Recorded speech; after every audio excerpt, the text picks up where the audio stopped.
آپ کو سینٹ لیے چلتے ہیں جہاں پر اعظم نذیر تارڑ خطاب کر رہے ہیں۔ اور میں یہ کہوں گا کہ کرمنلی نیگلیجنٹ تھی اس وقت کی سرکار اس بیلنس کو قائم رکھنے میں۔ 70 سالہ تاریخ میں جو بیرونی اور اندرونی قرضے لیے گئے ان کا 80% قرضے، اس حجم کے 80% کے برابر قرضے صرف 3.25 سال کے عرصے میں لیے گئے۔ میں بلیم گیم کا قائل نہیں ہوں، لیکن تاریخ جو ہے اس کے اوراق میں جھانکتے رہنا چاہیے۔ مجھے وہ دن بھی یاد ہے جب آج کے وزیر اعظم میاں محمد شہباز شریف نے الیکٹڈ لیڈر آف اپوزیشن کے طور پہ قومی اسمبلی کو ایڈریس کیا اور انہوں نے مفاہمت کا ہاتھ بڑھایا حکومت کی طرف۔ تمام تر ریزرویشنز کے باوجود 2018 کے انتخابات میں تمام تر تحفظات کے باوجود انہوں نے کہا کہ اس معیشت کو ایک مضبوط سیاسی نظام کی ضرورت ہے، کیونکہ یہ امر طے شدہ ہے کہ اکنامک سٹیبلٹی اسی صورت میں ممکن ہے جب پولیٹیکل سٹیبلٹی ہو، جب سارے فریقین ایک رستے پہ چلتے ہوں، جب ملک کی معاشی پالیسیز کانٹینیوٹی کے ساتھ، تسلسل کے ساتھ جاری رہیں۔ لیکن افسوس کہ مساق معیشت کی اس آفر کو رونق اور تکبر کی دیوار کھڑی کر کے اس پہ ٹھٹھا اڑایا گیا، اس پہ ہنس دیا گیا، تمسخر اڑا۔ IMF کے ساتھ جس طرح کی پروگرام سائن کیا گیا، جس طرح کی ڈیل ہوئی، اسی ایوان میں آئل کی اس طرف ہم لوگ تھے۔ میرے ان ساتھیوں نے اس دن آوازیں بلند کیں اور کہا کہ اپنے ہاتھ پاؤں باندھ کے بلکہ کاٹ کے ان کی تشتری میں نہ رکھیں۔ کر دیا گیا، برا کیا، لیکن پھر اس کو نبھانا چاہیے تھا۔ وہ ایک ساورن معاہدہ ہوتا ہے، ریاست پاکستان اس معاہدے کو نبھانے کی پابند تھی۔ اس معاہدے کو کس طرح سے بریچ کیا گیا، کس طرح سے اس معاہدے کے جو اہم نکات تھے ان سے انحراف ہوا، ان کمٹمنٹس پہ پورا نہ اترا گیا، نتیجہ ہے آج اس کی قیمت قوم چکا رہی ہے۔ ان سارے نامساعد حالات کے باوجود کولیشن گورنمنٹ نے پاکستان کے وسیع تر مفاد میں سسکتی ہوئی معیشت کو سہارا دینے کے لیے جو کچھ بن پایا وہ کیا، اور تاریخ لکھے گی جناب چیئرمین کہ اتنے سنگین معاشی بحران کے باوجود معاشی ٹیم نے جس قدر گنجائش نکلی، انہوں نے ان طبقات کے لیے گنجائش نکالی جو طبقات حکومتی اور ریاستی امداد کے مستحق تھے۔ بے نظیر انکم سپورٹ پروگرام کو پورے سال سپورٹ دی گئی۔ پاکستان نے گزشتہ سال جولائی اگست 2022 میں انپریسیڈنٹڈ رین فال اور فلڈز کا سامنا کیا۔ ہمارے خاص طور پہ 2 صوبہ سندھ اور صوبہ بلوچستان بری طرح متاثر ہوئے۔ $30 ارب سے زائد کے نقصانات کا تخمینہ لگایا گیا۔ اس ساری کیٹاسٹروفی کو بھی اس جرری قوم نے مل کے اس کا مقابلہ کیا۔ ریکنسٹرکشن کے حوالے سے جو صوبائی اور وفاقی حکومتوں سے بن پایا وہ سب آپ کے سامنے اس ہاؤس میں ڈسکس ہوتا رہا ہے، اس نیت کے ساتھ کہ یہ ہمارا گھر ہے، اسے سنوارنے کی، اسے سنبھالنے کی ذمہ داری اس قوم کی ہے، اور اس قوم نے یہ مینڈیٹ اس منتخب حکومت کو دیا ہے۔ آنریبل لیڈر آف اپوزیشن نے کہا کہ سارے مسائل کا حل آئین پاکستان کے مطابق چلنا ہے، اس میں کوئی دوسری رائے نہیں ہے، لیکن آئین پاکستان یہ بھی تقاضا کرتا ہے کہ خلوص نیت کے ساتھ اور یکسوئی کے ساتھ اس پہ عمل کیا جائے۔ بہت سارے مواقع ایسے آئے جناب چیئرمین جب ان بینچز سے بارہا یہ کہا گیا کہ سیاسی معاملات کو سیاسی طریقے سے نمٹایا جائے۔ سیاست میں لا قانونیت کی، سیاست میں سخت لہجوں کی، سیاست میں بے لچک رویوں کی گنجائش نہیں ہوتی۔ سیاست ڈائیلاگ کا نام ہے، سیاست بدلتے حالات کے ساتھ اپنے آپ کو ڈھال کے رستے بنانے کا نام ہے۔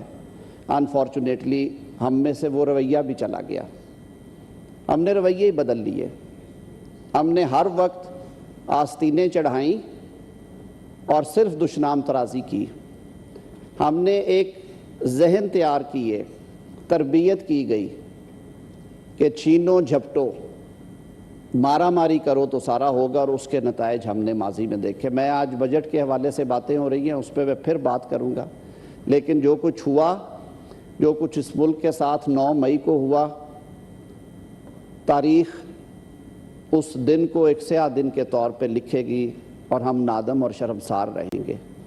وہ کسی ایک دن کا واقعہ نہیں تھا، اس کے پیچھے ایک ہسٹری ہے، اس کے پیچھے پریپریشن، اس کے پیچھے انسٹیگیشن، اس کے پیچھے انسائٹمنٹ۔ میں یہ لیگل ٹرمز میں بات نہیں کر رہا، یہ سوشل باتیں ہو رہی ہیں۔ میں اس سوشل کانٹیکسٹ میں کر رہا ہوں کہ جب لوگوں کی ذہن سازی اس طرح سے کر دی جائے کہ فلاں کو ماننا نہیں ہے، فلاں کو تو ماننا ہی نہیں ہے، اور یہ بات نہیں، یہ بات کہنی ہے، یہ بات نہیں، یہ بات کہنی ہے، مذاکرات نہیں کرنے ہیں تو سرے نہیں چڑھانے، فلاں نہیں کرنا، یہ نہیں کرنا، تو پھر یہ تکالیف قوموں پہ یہ دن آتے ہیں۔ آج بھی میں سمجھتا ہوں کہ اس قوم نے بڑی جرأت اور جواں مردی کے ساتھ ان مشکل ترین حالات کا مقابلہ کیا ہے۔ یہ ملک کلمے کے نام پہ، اللہ کے نام پہ حاصل کیا گیا، اور انشاءاللہ العزیز اللہ تعالیٰ کے فضل و کرم سے اس کے قافلے، اس کے سفر انشاءاللہ جاری و ساری رہیں گے۔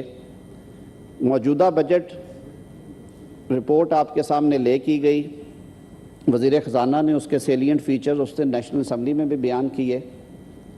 تنخواہ دار طبقے سے لے کے نوجوانوں تک، کھیت مزدور سے لے کے ڈومیسٹک سرونٹ تک، تمام طبقات کا خیال رکھا گیا۔ انفلیشن کو سامنے رکھتے ہوئے، جو کہ اس وقت بین الاقوامی سطح پہ بھی عروج پہ ہے، تنخواہوں میں اضافے کا فیصلہ کیا گیا، اور اس سوچ بچار کے بعد کیا گیا۔ 1 گھنٹہ 10 منٹ سے زائد ٹائم جو صرف کابینہ میں اس حوالے سے گفتگو ہوئی کہ اس کو بیلنس آؤٹ کیسے کیا جائے کہ ہم جو ہمارا بجٹ جو ہے وہ جو انٹرنیشنلی اس وقت ہمارے ایشوز ہیں ان سے کمپلائنٹ بھی ہو، اور جو پسا ہوا طبقہ ہے، تنخواہ دار طبقہ، سفید پوش طبقہ، اس کی بھی کچھ سانس نکلے۔ تو گریڈ 1 سے 16 تک 35% اضافہ دیا گیا، گریڈ 17 سے 22 تک وہ لوگ انہوں نے بھی اپنے بچوں کو پڑھانا ہے، انہوں نے بھی اپنی ایک بنیادی زندگی کی ضروریات جو ہیں ان کو پورا کرنا ہے، تن پہ ایسے کپڑے پہننے ہیں کہ وہ اپنے ساتھ اٹھنے بیٹھنے والوں کو میچ کر سکیں، اپنے بچوں کی یونیورسٹیز اور کالجز کی فیسیں بھی انہوں نے ادا کرنی ہیں، بجلی اور گیس کے بل وہ بھی دیتے ہیں، گاڑی میں پیٹرول وہ بھی ڈلواتے ہیں جناب چیئرمین۔ منیمم ویجز کیونکہ 18ویں ترمیم کے بعد اب یہ اختیار صوبوں کا ہے، لیکن وفاق نے ایک پریسیڈنٹ سیٹ کرنے کے لیے 32,000 پہ اسے فکس کیا، 25,000 سے اٹھا کے 2 کیپٹل ٹیریٹری، لیکن خوشی کی بات ہے کہ صوبے اب اس کی تقلید کرتے ہوئے اس کو اس میں تھوڑا اضافہ بھی کر رہے ہیں اور کم از کم اس بینچ مارک کو فالو کر رہے ہیں۔ زراعت جو کہ ریڑھ کی ہڈی ہے جناب چیئرمین، اس کے لیے انقلابی پیکج دیا گیا ہے۔ آپ کے جو بیج ہیں، سٹیپلز ہیں، ان پہ جو ڈیوٹیز تھیں ان کو زیرو کیا گیا، زرعی آلات پہ ڈیوٹیز کو ختم کیا گیا، جو ویلیو ایڈڈ انڈسٹری ہے اس کے لیے اسپیشل پیکج دیے گئے، ان کو ایکسکلوسیو جو اکنامک زون والی اسپیشل اکنامک زونز والی فیسلٹیز حاصل ہوں گی۔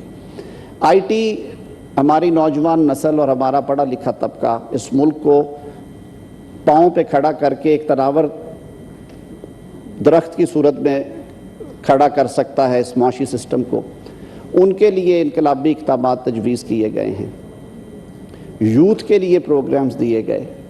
تو ان نامساعد حالات میں جو ممکن تھا اور جس طرح کی ٹوٹی پھوٹی ہوئی معیشت پچھلے سال اپریل میں سنبھالی تھی، اس سسکتی ہوئی معیشت کو نہ صرف اس قابل کیا کہ یہ مراحل طے ہو جائیں، بلکہ آج ہم دوسرے بجٹ پہ کھڑے تھے اور کوشش کی کہ ایسا بجٹ ہو جس پہ مختلف طبقات، جب اس کو ڈسکس کریں، اس پہ بات کریں، تو وہ کم از کم اس کو ایک متوازن ان حالات کے مطابق مشکل ترین حالات میں ایک متوازن بجٹ کے طور پہ لیں۔ اور جناب چیئرمین، ہم نے دیکھا ماشاءاللہ ہمارا میڈیا آزاد ہے، ٹی وی چینلز پہ مباحثے بھی ہوتے ہیں، ایکسپرٹس بھی بیٹھتے ہیں، اخبارات میں آرٹیکلز بھی آتے ہیں، گفتگو بھی ہوتی ہے۔ تو یہ وہ چند سیلینٹ فیچرز تھے جن کا ذکر کرنا آج ضروری تھا۔ اس ہاؤس کا یہ مینڈیٹ ہے اور میری یہ استدعا ہوگی حکومت کے بہاف پہ بھی کہ آئل کے اس طرف بیٹھے ہوئے اور ادھر بیٹھے ہوئے دوست جو ہیں وہ تجاویز دیں۔